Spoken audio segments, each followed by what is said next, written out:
Hey everybody, welcome to the latest episode of the GMG Indie Hour. For those of you guys who haven't caught this before, this is my weekly show with patrons where they get to nominate games that we check out online live together to bring more of a spotlight to them. And it's voted on by patrons, selected by them.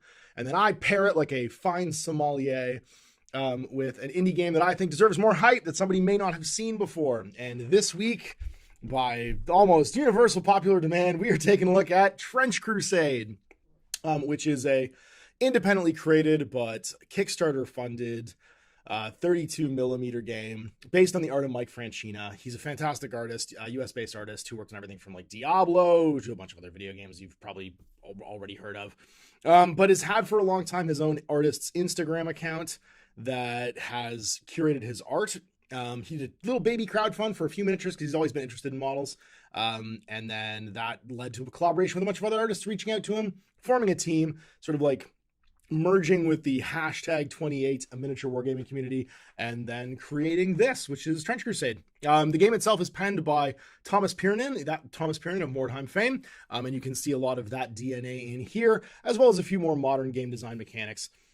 Such as, I would say, probably the closest analog is going to be War Machine. It uses a very similar dice mechanic to War Machine, and a very similar activation style. So yeah, let's jump in and say hi to the chat, say hi to my patrons who are all watching right now. You can see the chat next to the screen there of all of them hanging out, and then take a look at these games.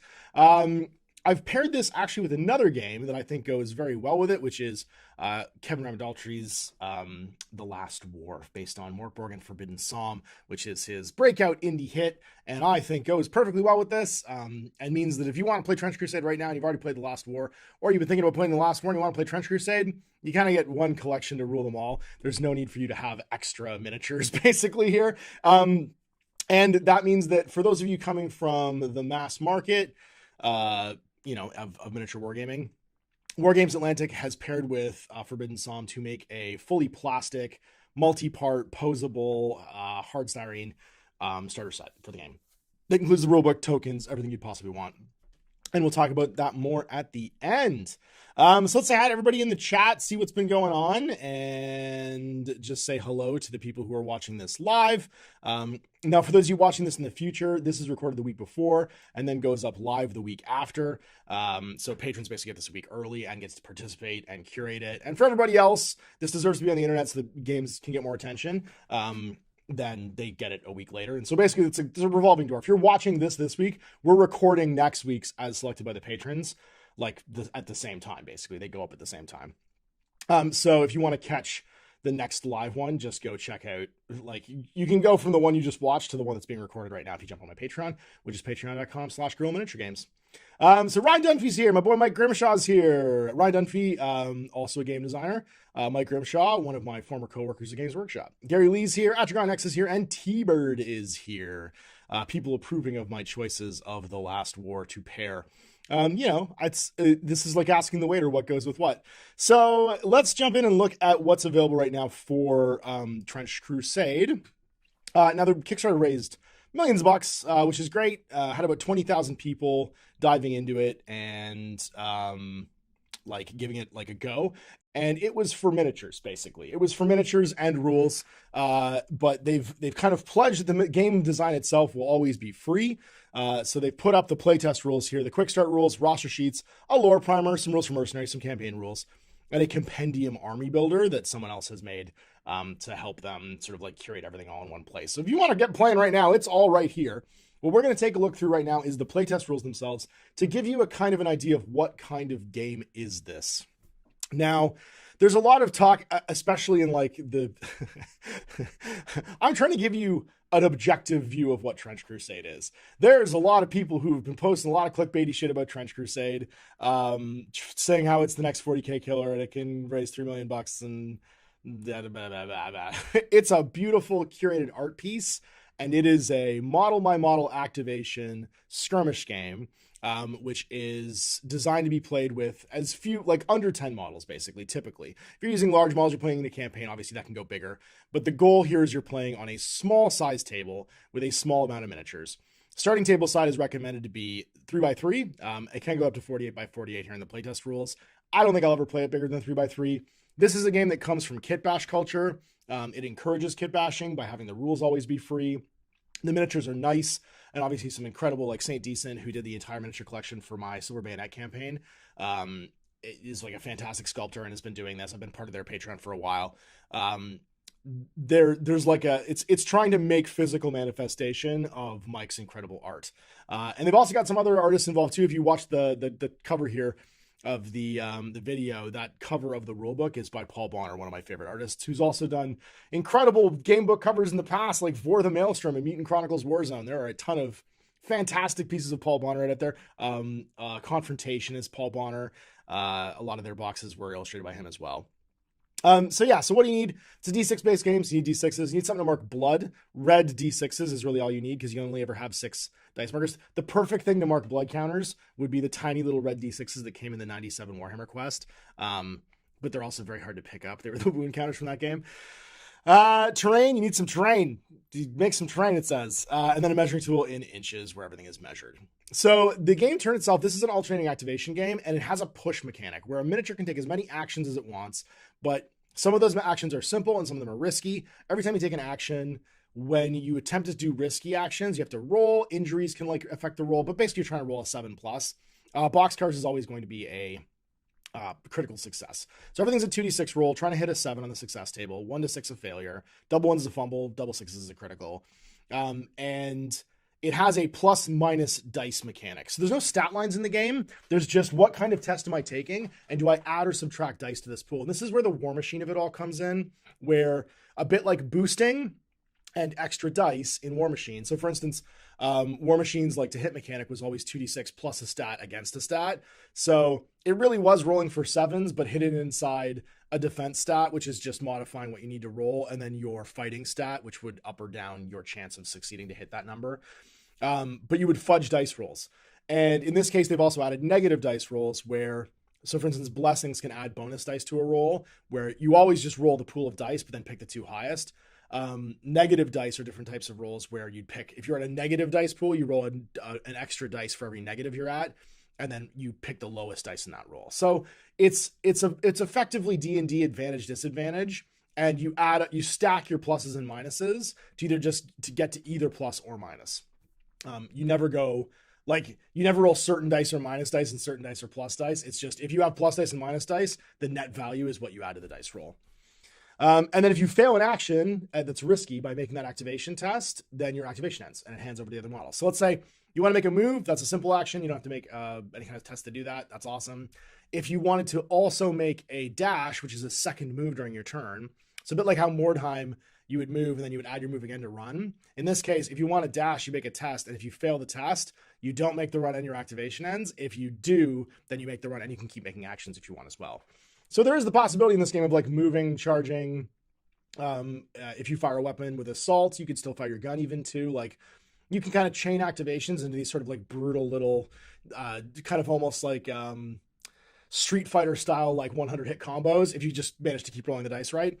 And nobody's stats are really better and worse. You might have traits that make you harder to kill, but everyone dies if they're knocked out, and your armor value can kind of like soak more damage, and you can accumulate blood, which is like your injuries if you don't get knocked out to affect the roll later on to see if you die. So you kind of like, you have attrition pile up on you, but for the most part, you're just testing to see if you can or can't do something. List of like basic actions here. Some move, like I said, basic action, dashing, other kinds of standard moves. The standard move is move your move characteristic. Charges, make a charge move into base contact. It's the only way you can come inside the 1-inch control of like another model. And retreat, which is move away. They all count as a move action though. So you can't do a move, a charge, a retreat all in the same turn. It's just one of those types of move actions. A dash is a second move action, but it's risky. So you roll up here on the action chart, this little red box right here. And like I said, 2 to 6 is a failure, 7 to 11 is a success, 12 plus is a critical success, where ranged and melee attacks add +1 dice to injury rolls if you result in a critical success when returning if they hit. So there's no like bonus to a critical success if you're running or walking, but there is if you're, shooting somebody or fighting. Make a ranged attack, make a melee attack, risky actions, and like any other actions that would be required by like a scenario or something like that can be action dice too. Plus minus dice I already described, just adding to the dice pool and either drop or retain. And then blood markers. You get up to 6 blood markers. Blood markers are basically, you can use a blood marker your enemy can when they're making injury tests to add to the roll in the injury chart. And if you have 6 blood markers, you can do what's called a bloodbath, where you spend all 6 of them to roll an additional d6 on the chart and pick the highest roll. So weapons like artillery and infernal bombs that roll 46, like they would actually add that on top as well. So like as a gameplay example, a trench pilgrim model has sustained a wound during the battle and has 2 blood markers on them. A heretic trooper shoots at the pilgrim with his rusty bolt action rifle and rolls an 8 to hit. The heretic player decides to use the blood markers to make the shot more likely to injure. The heretic player rolls 3d6, so 2d6 plus 1 dice for the spent marker, and consults the injury table. The results 4, 5, and 1. Since the plus 1 dice was used, the player picks the 2 highest numbers, which gives a 9, takes them out of action. So basically, the more wounded you are, the more chances your opponent has to take you out later on by adding an extra dice to that roll. Blessing dice can be used to do the same thing on attack rolls. So blessings are things that will allow you to like hit better or wound better. And then things like cover can add negative dice to attack rolls. Some basic rules for like running and jumping. So you can see here, the focus of the gameplay is on individual models doing something.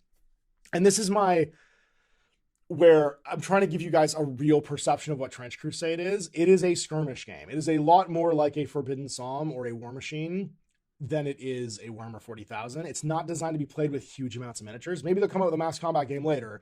This is designed by the guy that wrote Marnheim for people who like kit bashing really cool individual models to make a game where small groups of really cool individual models engage in combat. So it's not designed to be a mass combat game where, you know, retailers and the company itself has an opportunity to sell you tons and tons and tons of miniatures. It's more of a Mordheim where you have your cool collection of things that you like, and then you're happy with that collection. And maybe you convert something else later on in the future and add things. There'll be mercenaries and stories and things will happen. And I'm sure they'll do waves of cool new shit.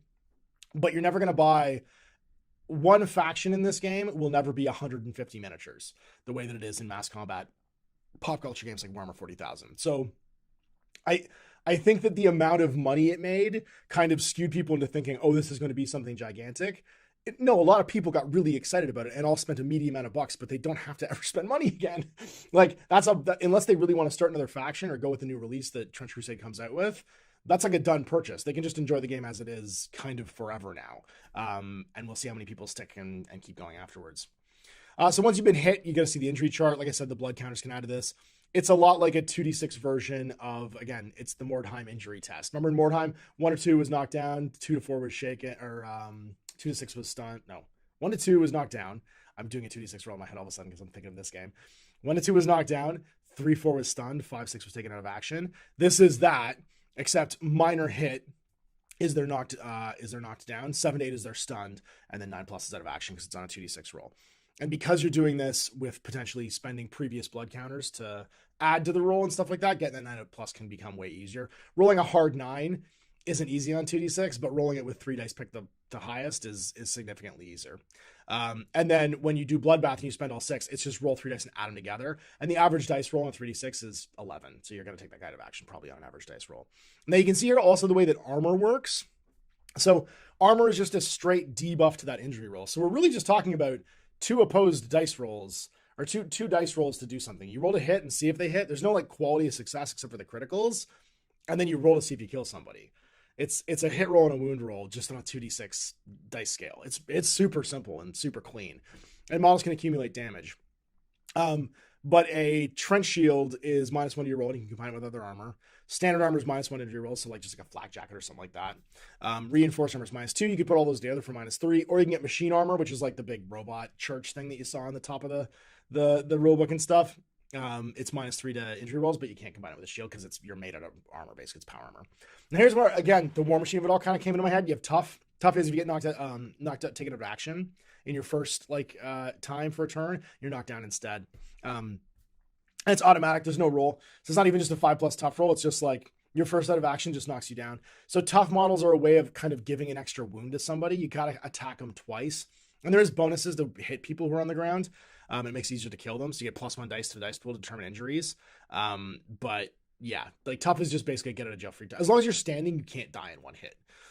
And then yeah, bloodbath. And so if you get a minor hit, you add a blood marker to the model and they start piling up. And then warrior down, place a blood marker next to the model, and the model goes down. If the model's already down, it suffers 2 blood markers and remains down. A model that is down suffers -1 dice penalty to all actions. Also, it cannot move during its activation through its own actions. The down condition can either be represented by replacing an indicator or tying them over. At the start of its own activation, a down model can stand, but any movement, move, dash, charge, jump, or climb, it can take as halved. If the model is downed during its own activation, it may attempt a risky action in order to stand. Otherwise, it remains down for the remaining of the activation. And then out of action, you go out, and if the campaign says so, you'll roll for like a permanent injury, a serious injury, or whatever. And then finally, morale. End of activation, we could both go back and forth activating models until everybody's done. And then modifiers, if you've lost half your, this is just straight Mordheim. If you lose half your warbands, you make a action test, and if you fail, you flee. And then there's an optional rule that the first time you do that, you become shaken and all your actions become risky. And then if you fail another one, you flee. But you start taking them every turn. I like the optional rule better. I thought that the game just like snap ending in Mordheim was always a thing that it worked for the scale of the game and the kind of the time period the game was made in. But I like this idea that you have sort of like a tremble before you run sort of a moment in the game. I think it just feels better to have be like hang out in the fight. It also is narratively more interesting because you have terrified people maybe doing like very cool final sort of like actions and stuff like that. And that's it. That's the core game system. So we just saw the whole thing. 10 pages, nice, simple. It is as rules light as you could possibly get, which I think for the community it's built for, which is that hashtag 28 community. It's built for purpose. You know what I mean? Like those people want to convert miniatures. They don't want to spend a lot of time reading rule books. This is an easy to remember core system. And we start looking through the factions. We're going to get to see his, I don't know what that guy's doing, but he's weird. We're going to get to see some of the special rules and stuff like that. It's like keywords. So for instance, like plus dice is your stat. So if you have a ranged attack with plus dice, you're always adding that number of dice to the attack. So it's always a 2d6 roll. If you have plus 2 dice, you're rolling 4d6, picking the 2 highest when you roll to make a ranged attack. And that's going to offset things too, like cover, running modifiers, whatever it ends up being for making range attacks. Assault, those are the ranged weapons that you can still shoot and make an assault move in the same turn. Blast, weapon with blast, goes out into obviously a blast effect. Consumable, you use it once, then after the battle you get a new one. Cumbersome. Models this require 2 hands to use the weapon, even the model has the keyword strong. A model with the keyword cumbersome ignores this restriction when benefiting from a shield combo rule. So like you can be at a disadvantage to fighting with like an offhand weapon or something like that. A big heavy weapon you can be at disadvantage for fighting with too. And then what that's going to do is like, let's say you have a melee attack stat of plus 2 dice. If you're fighting with a cumbersome weapon, that would drop down to plus 1 dice because you'd be at a negative dice. And yeah, so like lots of these, like, and this is basically where they're adding detail to the models. The models are all the same. You start flat with like plus to nothing, and then you're either getting negatives or positives to your dice rolls for making tests, and then a bunch of different keywords like you're a heretic, you remember the Heretic Legion, you're a Zoltanate, you're a level of the Zoltanate faction, and then we talk about starting a warband. So making the warband, we've already been through the 10 pages of the key rules. Making the warband itself is again pretty simple. You're gonna have, it says 6 to 20 miniatures. The miniatures that get up to 20, they're like cannon fodder basically. You can take allies and stuff too. And the core stat line, like I said, is its name. How far does it move when it moves? It's the only stat it has is movement. Range and melee stats are basically just how many plus dice you get. And then armor. So what do you negatively affect injury rolls by? What kind of bases you're on, and then what kind of equipment you can carry, and your abilities and keywords that would trigger the special rules that happen to you. So we'll look at the Heretic Legion and the Trench Pilgrims. So you have 700 ducats to recruit your force. To give you an idea of like what that means, these costs are pretty close to Mordheim costs. It's pretty much 500 gold pieces here. So like a submachine gun is glory points, which are additional like cost things. Certain things you can buy with glory, you can't start with. Basically, you have to buy them by improving during a campaign. But if it costs ducats, you can just buy it all the time. So like a sacrificial blade is 23 ducats, a great sword's 12, standard armor's 15. Again, this is a very Thomas Perrin thing. They made armor expensive. Trench shields are 15, and then you can have equipment too, like combat helmets, trinkets, like a troop flag and if there's a limit, obviously you only have so many in your warband. And then you get your special equipment that you can have only in this faction, which you already have the costs for. So like a sacrificial knife, it's one-handed, it's a melee weapon. It gives you plus 2 dice to injuries, but it's risky. Which means that whenever you're making the attack, it's a risky action. And then rules, the sacrificial knife adds plus 2 dice to the rolls in the injury chart. That's its modifier, basically.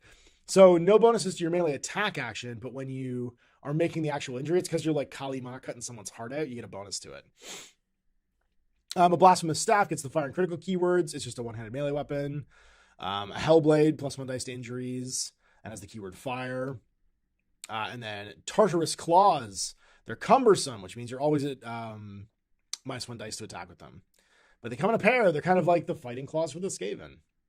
And then you can see the stats here. So the Heretic Priest is your leader. You got to have one. He costs 80 ducats. He has no equipment to start off with. But you can have everything from the armory. So you're thinking if you buy that guy, he's got no armor. So you buy him armor and let's say the Hellfire Staff, he's coming in at like 120-ish. So 120-ish, you're getting 6 to 7 starting models. Heretic Death Commandos, you get one of them. They're 90. Again, no weapons yet. So like 120 to 150 to equip them the way you want. The Choristers are 65, probably go to 100 with equipment. And then Troopers are 30. So those three, again, your heroes in your Mordheim Warband, those three are running at roughly 450. It leaves you about 250. And they're going to run you probably 60 to 70 each for the rest of these guys. Like your heavy infantry, your heretic troopers. And you get up to one Werewolf Assault Beast. This guy's pretty badass. He's basically the Beast of Gévaudan from Brotherhood of the Wolf. And the Artillery Witch, you get one of these. They're just like, they're floating witches that throw bombs with like telekinesis. It's a very cool piece of Mike Francina art with a very cool, that cross is very, on the bomb there is very Dark Legion from Warzone, which I like.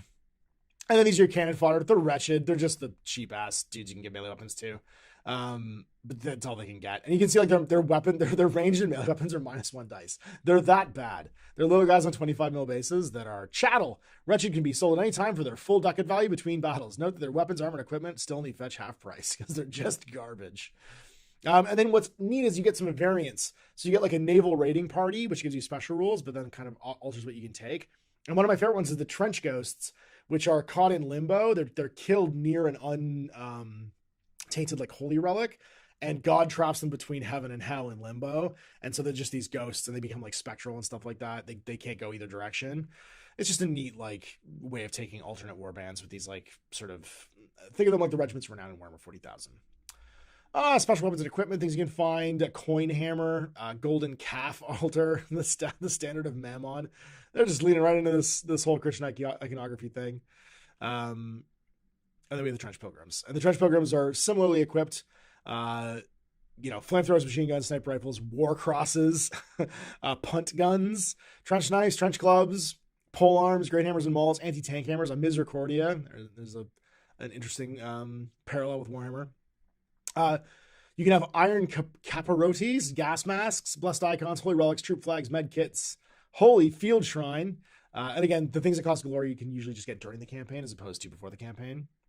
And we have our trench shields, holy icon shields, reinforced armor, and standard armor that you can all buy. Reinforced is only for the elites, though. And you get Molotovs and stuff like that. So a lot more traditional equipment in the non-heretic legion, like more sort of like World War I trench equipment, more great art. And the War Prophet's your leader, your Castigator. So again, a little bit cheaper. You're going to have more guys probably in the Trench Pilgrims than you are in the Heretic Legion without the chattel, if you don't take a lot of chattel. War Prophet costs 80. The guns are a little bit more expensive, though. Castigator's only 50. The Communicant is 100, but it's mostly like a melee dude.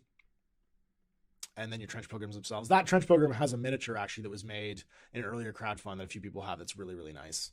And your ecclesiastic prisoners, bound in chains, their minds consumed by desperate resolve. Prisoners surge forward, driven by the hope that their sacrificial charge will somehow cleanse their tarnished soul. They're just human bombs. There's some very interesting iconography here. And then we've got our stigmatic nuns whose eyes are bleeding. Yep, no big deal. And the Anchorite Shrine, which is the big robot monster. It's their version of the Trench Wolf.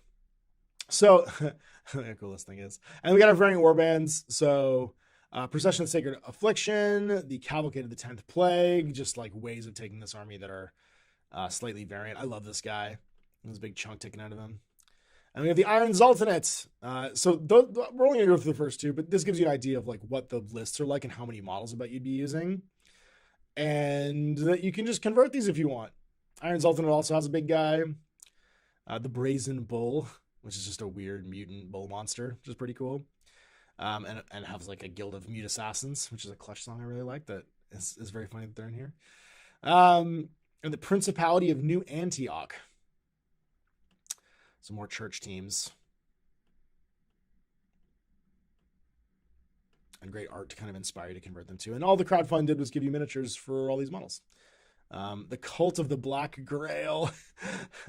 So most of, as you can see, most of this is faction lists. If you look through the actual like rules, it's inspiration for converting stuff. And it's all got that kind of a theme. You got your Four Horsemen theme here.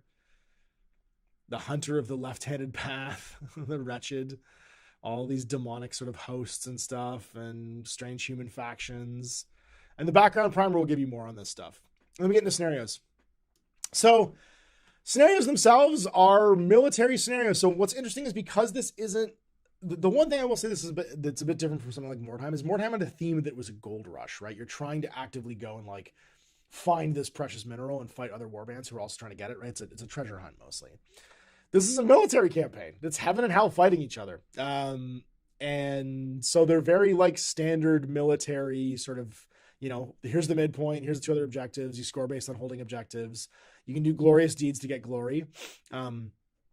Players score 1 glory point for every model that complete any of the following glorious deeds. So sniper, take it an elite and cover with a shooting attack at long range. And every scenario has these. These are the way that you get your cool items. You want to perform these sort of feats. And this is probably my favorite in-game thing that makes this not just like hold 1, hold 2, hold more kind of 40k stuff, is you're also competing to do these glorious deeds. And they're kind of like mini objectives, but they're all very narrative. Like hold your ground, which is pass a morale test, suicidal bravery, charge 2 enemies at once during a single activation, resistant bite, take out an enemy model that's down. So somebody who's down on the ground has to kill somebody that's standing up still. Or bloodletting, mark one of your enemies suffer 6 blood from an attack with one of your models. Just like, you know, little like bonus things that you can use. And these are going to allow you to buy stuff for your faction later on. We got Relic Hunt, which is exactly what it sounds like. Trying to find a relic, Hunt for Heroes. And all these will have different glorious deeds that are tied to the scenario, basically. Trench Warfare, so placing trenches and trying to assault them. The Great War, which is straight up stand-up fight. Supply Raid. Storming the shores. It's like a beach attack, sort of. And then a random scenario generator.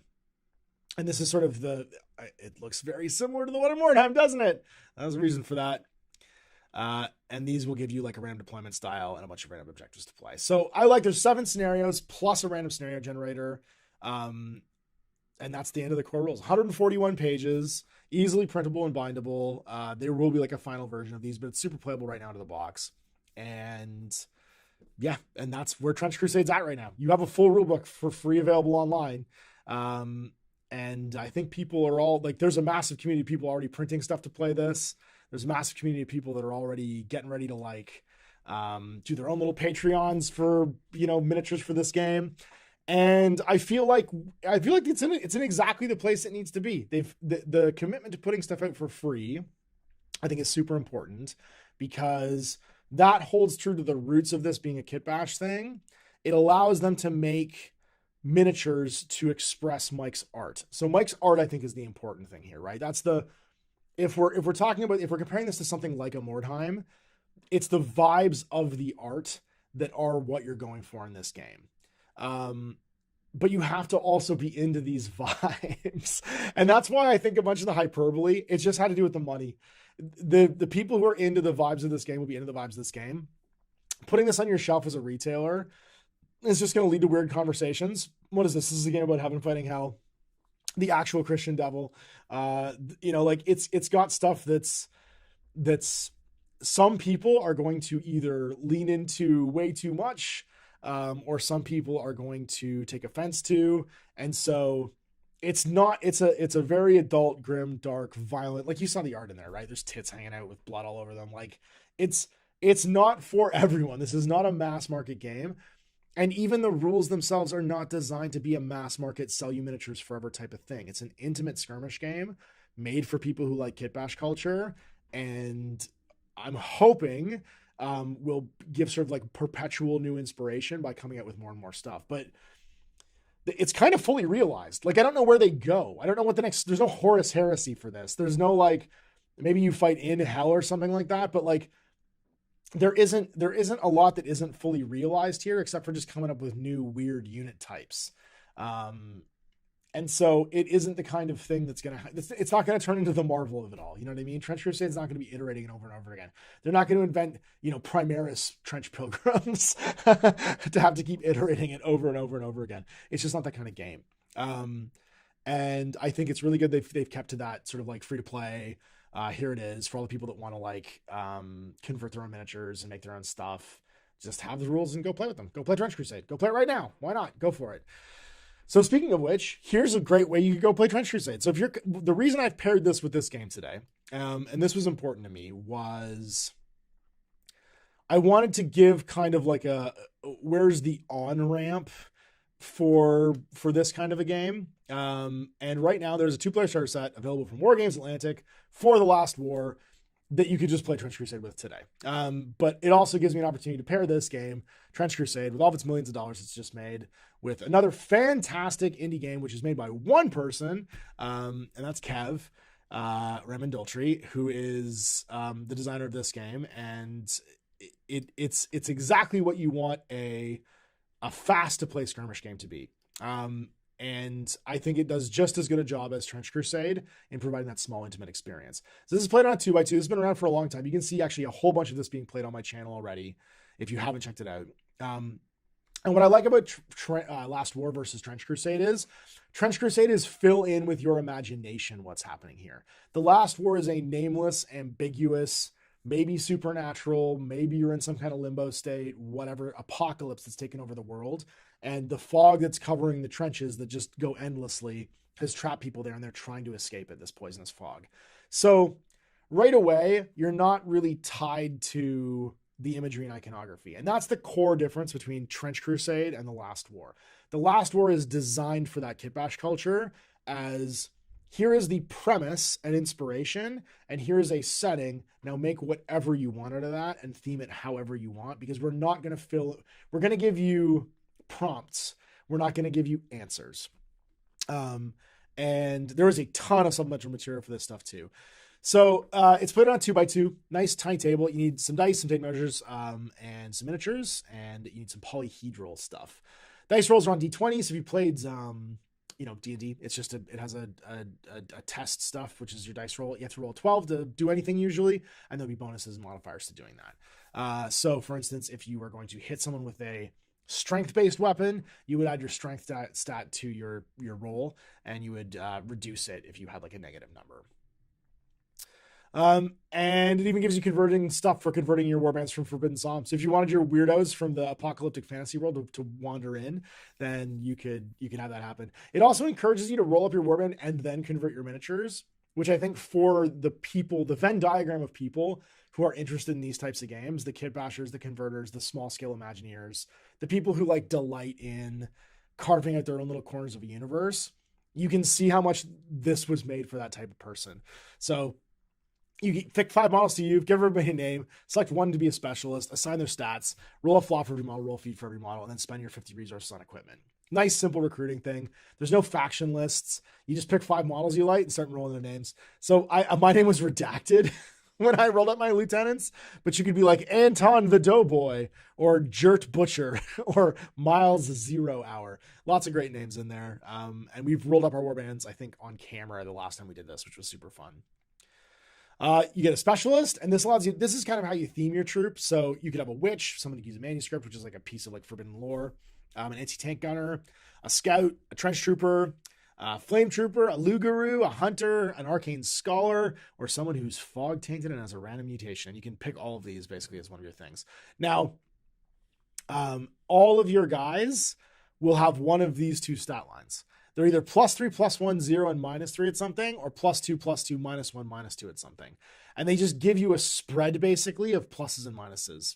So what I like is you're good at 2 things always. You're either really good at one thing, kind of good at something, and then really bad at something, or you're good at 2 things and then kind of bad at one thing and a little bit worse at something else. And you just arrange them to make the character fit the equipment you want to give them and how they look. And you have agility, presence, strength, and toughness. Agility also impacts how far you move, because you move your agility +5. Your presence, which is usually like your shooting stat. Your strength, which is your melee stat. And your toughness, which is also your health. Your toughness is 8. Your health is 8 plus your toughness. And then flaws, you roll D20 to see like, am I clumsy? Am I brittle? And these are just great because they're narrative things. They might have rules associated with them. They might not. They might just be something that's interesting about you. Like you never take your gas mask off. Your feats, which are things you're good at, like what doesn't kill you makes you stronger. If you're downed in a scenario and not killed, gain a health, so your health goes up by 1. Well read, get a free manuscript. Resourceful, never runs out of ammo. And then the quartermaster lets you buy anything you can think of in a trench style World War I game. Lanterns, bandages, greatcoats, cavalry's lances, Molotov cocktails, smoke grenades, gas grenades, shotguns, sniper rifles, buzzsaws, which is like your SMG. Really anything you can think of. Flare pistols, flamethrowers, bayonets for your weapons. You can even have a rifle that's rusted so badly you can't even fire it. It's just a melee weapon. And then armor, leathers, greatcoats, prototype armor, which is like power armor, plated armor, which is like the weird armor plates over here. And then all the special rules for your equipment and stuff. Manuscripts are things that can give you magical powers. So like Let There Be Light, basically like causes a flare to go up in the sky. Burn the Wicked, target must make a toughness test or begin to burn. Silencing the Dogs of War, target a weapon with a jam property and the weapon jams on a success. So like you can make somebody else's gun jam. Just fun little like side things. And then when you read a manuscript, things can go poorly and cause a calamity because you're not actually a wizard. You're just some poor sucker stuck in the fog. And things can go poorly when you don't know what you're doing. And then you can also get service animals like a service dog, a trench cat, a pack mule, and a gas slug. And the basic rules for setting up a game. So pick a scenario, set the table, determine the weather and conditions because all these going to be bad in the trenches. Activate models and hostiles. It can be NPCs. And this game can be played 3 ways, and every scenario will lay those out for you, which is either solo, co-op, or head-to-head. And then combat is a real simple DR12 test plus your stat typically. And then the dead weapon damage will be marked on the weapon. It could be everything from like a D4 to a D10. Crits always cause max damage. You still apply armor. So for instance, if you have armor that reduces your damage by 2, and you have a D6 damage weapon, it would be 6 damage flat if you rolled a critical, which is a 20, and then reduce it by 2. You can drag down models. You can gain mutations. There's tons of rules for hostiles in here, things that live in the trenches. And I love the monster stuff. So you've made your guys. Who are we going to have them fight? We can have them fight everything from trench ghouls, trench maggots, the ghost of no man's land. And I love that a lot of these illustrations are done by Kev's kids. Trench maggots in particular are pretty gross. The Nachtzerer, the angel of Mort, which is just like an actual, like it looks like a biblical angel. Gas bugs. And the thing from the fog, which is an actual walker, like stock tank from War of the Worlds. It makes that weird noise whenever it comes around and has a heat ray that kills you. And the pathetic, which is a thing that you can turn into. It's basically a giant chaos spawn. We got some rough maps, lots of cool art in here, rough maps of the trenches itself and the various locations on it. And when you're playing the game, these are places you can actually go and experience. We got our weather table, all the different things that can happen during the game. It could be raining, it could be deep fog, it could be nighttime. These all have effects on the actual in-game. And we got our scenarios. Now you can play the scenarios in this book in order to tell a narrative story, or you can just play them one-off head-to-head.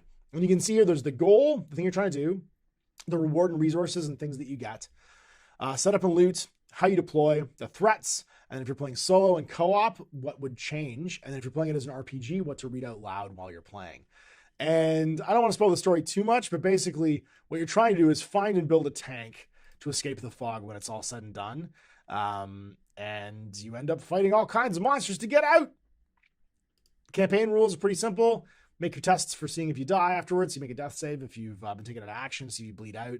Otherwise, you might gain experience. You might gain new feats and flaws. You might find artifacts like the flare gun of illumination, the gas mask of clear air, the axe of Perrin, all kinds of fun stuff that you can like dig out over the course of it. And then you got your rules for your tank and how you build and put your tank together, your crew roster, how to build a crew bunker, because you can actually have like a little place you go back to between games in a campaign with like a field hospital or engineers and stuff that will like patch you up.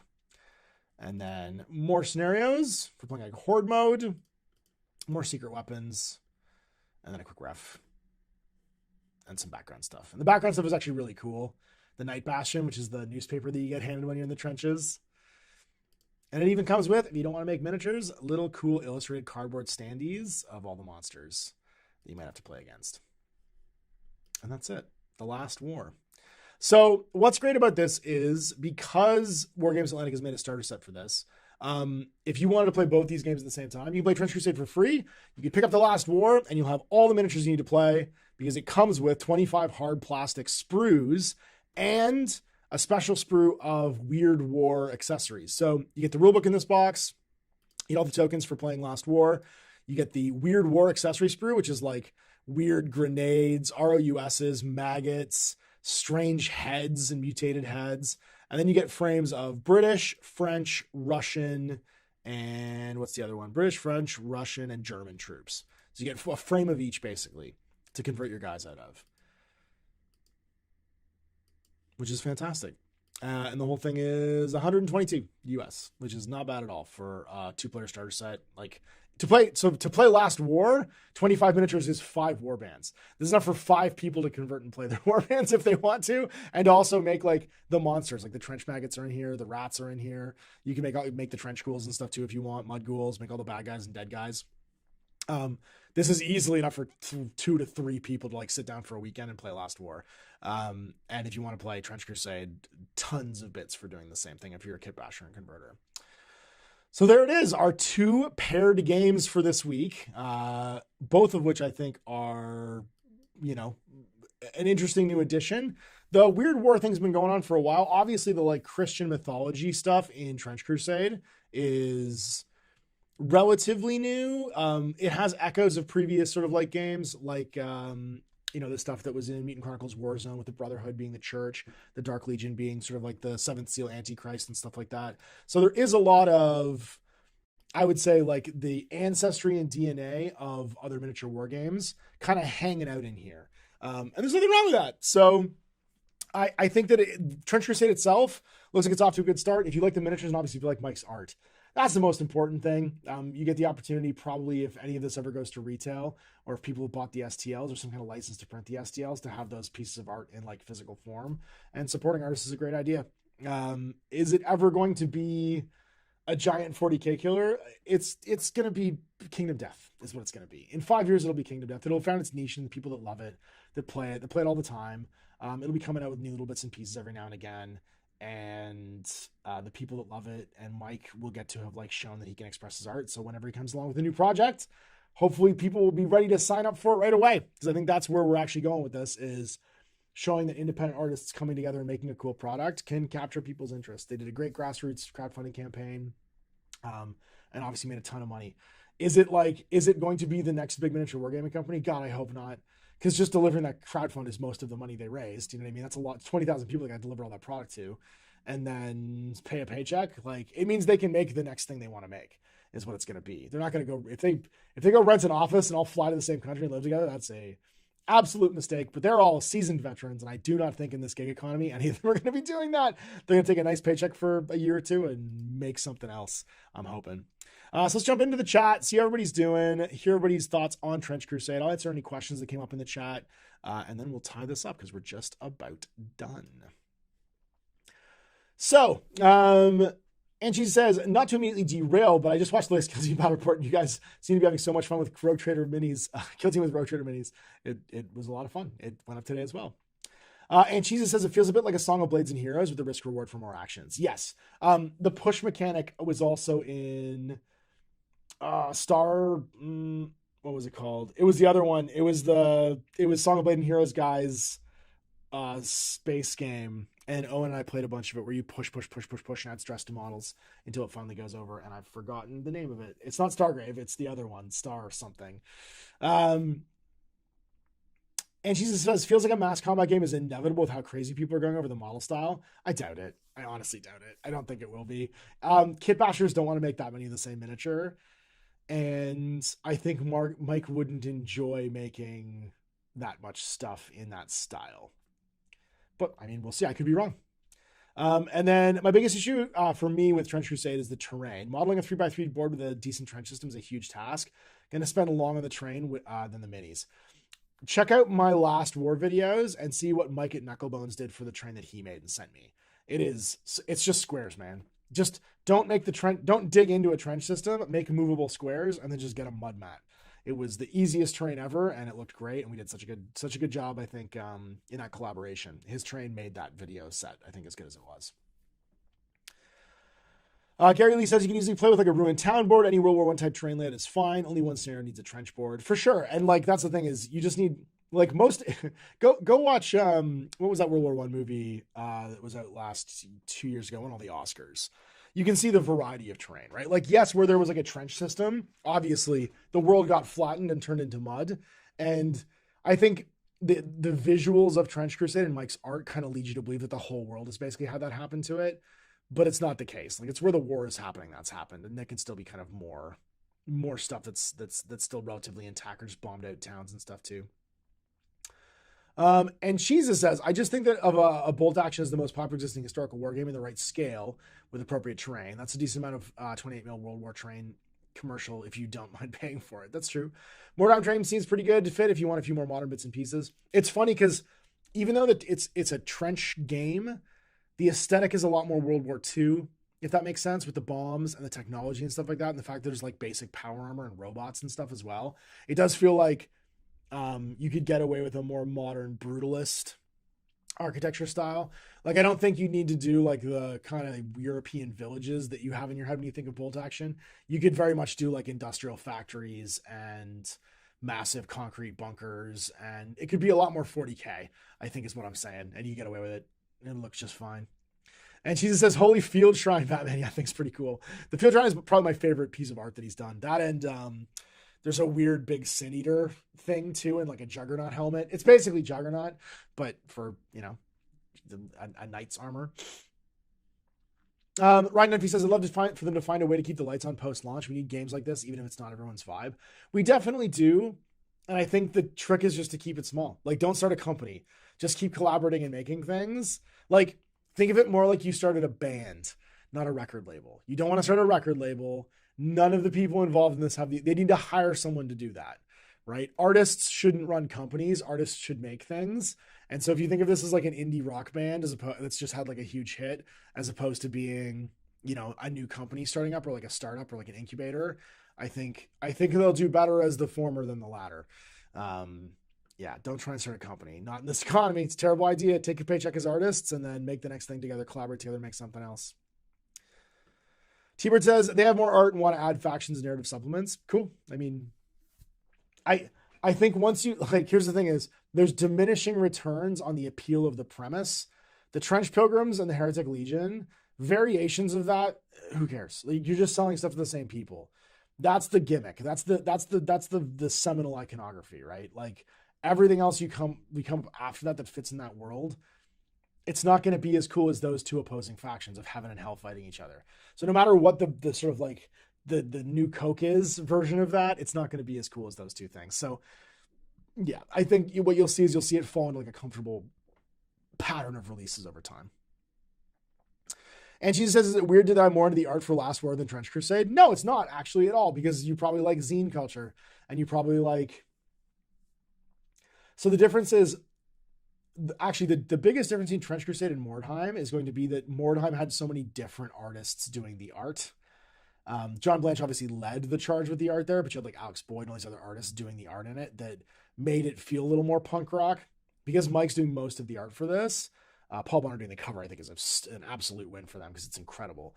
But that look having slight variations is, I think, the thing that I like about Last War for the same reason. It feels a little more punk rock. Whereas Trench Crusade is it's a little more style guided, if that makes sense. And she says, in before Epic Trench Crusade 2027. That is a thing they could do. They could release a whole other game. If they want to do a mass combat game, that's what they should do, is they should just do an Epic scale game. That's a very smart idea. Piernan said in an interview that mass combat would need a whole new rule set that he doesn't currently have any plans to write. No, I don't think he would or should do that. I think that he's written what he wants to write, and he can keep making a faction for this game takes no time. Like, if you see the individual faction list, you could bang those out in a day.